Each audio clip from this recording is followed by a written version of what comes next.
guys, Jouelzy here, live from Accra, Ghana.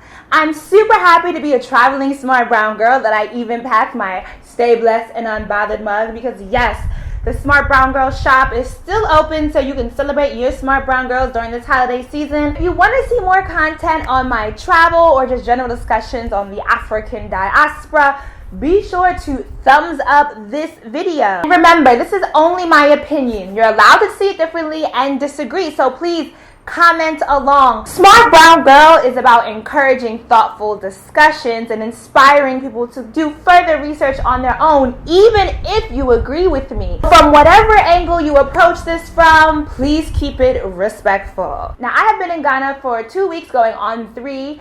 I spent a week in Togo and I will be in Accra through January. If you want to follow along with my local travels in real time, you can find me on Snapchat, Twitter, Instagram, and or Facebook, and I'm always at Jouelzy all over the web. I share different things on different platforms, so each platform is getting a little bit of my experiences in West Africa, and if this Nigerian visa thing goes correctly, fingers crossed, prayers up, in Jesus' name, amen.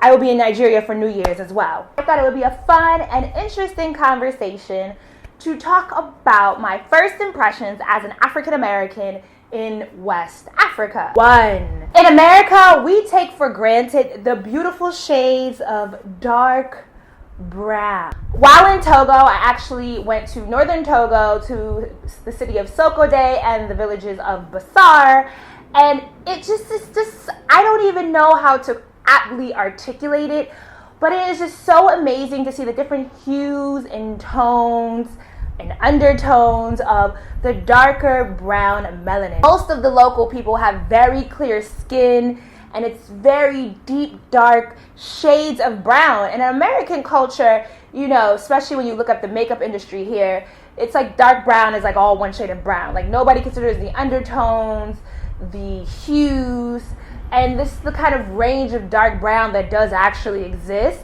And it was just so beautiful to see people that were not only these various shades of dark brown, but who also took a lot of pride. Everyone was glorious shades of deep dark brown. I'm so jealous. Number 2, African Americans are most definitely from West Africa. That whole Hebrew tribe of Israel thing, I mean, sure, maybe Israel was originally in West Africa and white people relocated the Holy Land to an area of lesser melanin so they could feel good about themselves because, you know, white folks go on Columbus. But the first thing that struck me was how many Ghanaians and Togolese people I saw that looked like somebody I know back in the United States. Straight looking like somebody I know's auntie or uncle who loves to go to white linen parties so they can their newest 2-step line dance to Frankie Beverly MA's, girl. Number 3, now you know I love my politics. I'm all about politics and culture, and I've been soaking it all up. It's definitely a conversation to be had about the lack of coverage in the news about the happenings of West Africa. But there's also a conversation to be had about how the West African government and lack of infrastructure cause there to be less coverage about what's going on here. Since most of the countries in West Africa are centralized governments with capital cities lying on the southern coastline, such as the case for Accra and Lomé, as soon as you leave these capital cities, the infrastructure takes a sharp downturn. It's a bit of a slower transition from Accra to the Togo border, but in Togo, the shift in infrastructure is almost immediately as you get outside of the Lomé city limit. And this impacts everything from running water and sewage to access to technology. Cell phone service becomes a lot more scant, and internet is just a supreme luxury that is not easy to come by. On top of that, for Togo, the national language is French. And for most northerners, they actually learn French in school, but school is not free. Everyone doesn't speak the national language.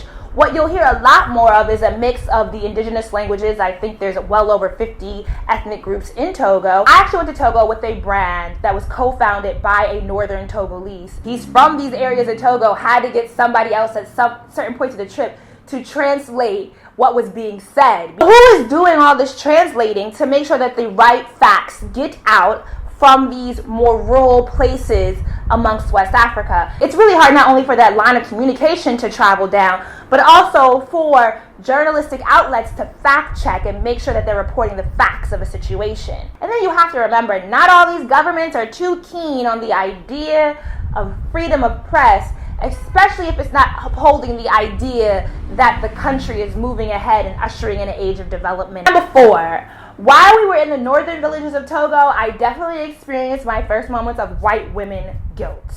Like, it was real. It's not that I or my ancestors caused the plight of the people in North Togo, but I felt guilty that my first inclination was to want to help these people to have the same luxuries that we have in America. But is that what they really want or need? And doesn't that not come with its own set of additional problems? And it was a really complex set of emotions to go through to realize that I, in reality, have no clue what will holistically make these people's lives better, or if in reality do they need their lives to be made better. We went to one village in Bissau where there is no running water. The concept of running hot water is definitely not a thing. And then the pharmacy at the maternal clinic consisted of a box of ibuprofen. Like, this is where women are giving birth. And this village still practices female genital mutilation. So the pain and the level of traumatic experiences that women go through just in the process of childbirth alone, and you're just here to see it and document it and raise awareness, but you can't really do anything. I felt so guilty being able to view this and knowing that I'm going to go back to a rather cushy life in America where this is nothing close to my reality. Number 5, driving in West Africa is like Grand Theft Auto, and nobody prepared me for this. After driving in northern Togo, driving in Accra is not nearly that bad, but as an American coming over here, bruh, the way folks drive, at least in northern Togo, I think there's traffic laws, but there's absolutely nobody enforcing them. I didn't think I would ever be grateful for the concept of speeding tickets, but online to say you should be driving in one direction on this side and driving in the other direction on this side, but nobody really abides by that. They just kind of drive where they want to drive. And then again, the further you get outside of the capital, the more popular motorcycles are.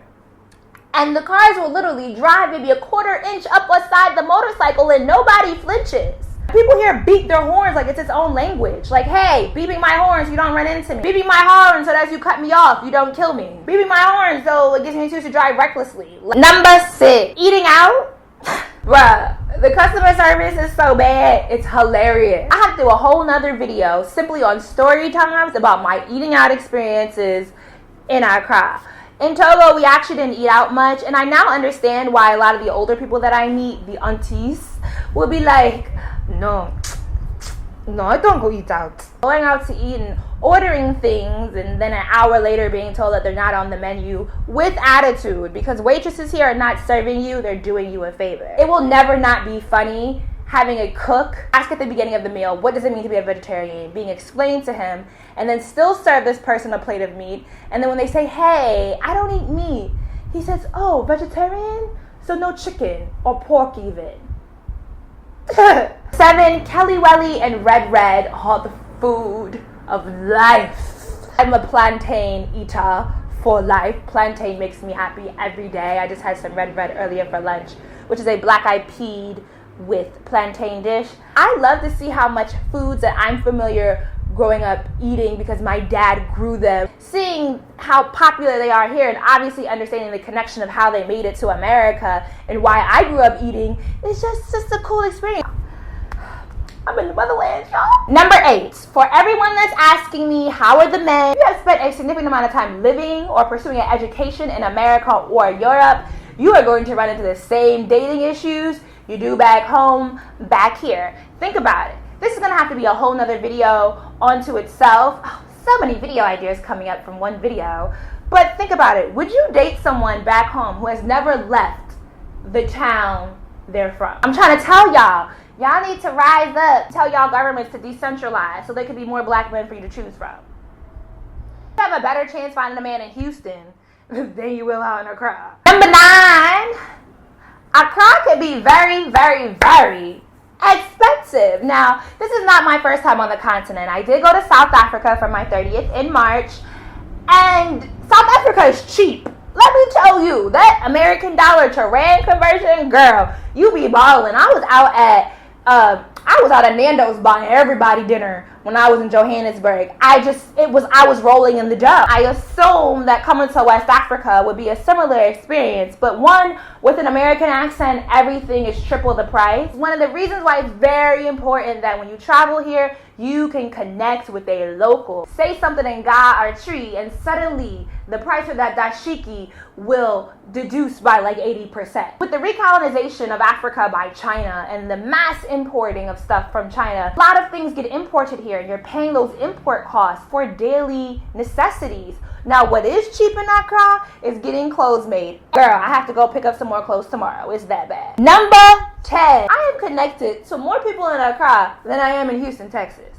Mind blown. I have been having a ball. I have been connecting and meeting with some really dope people.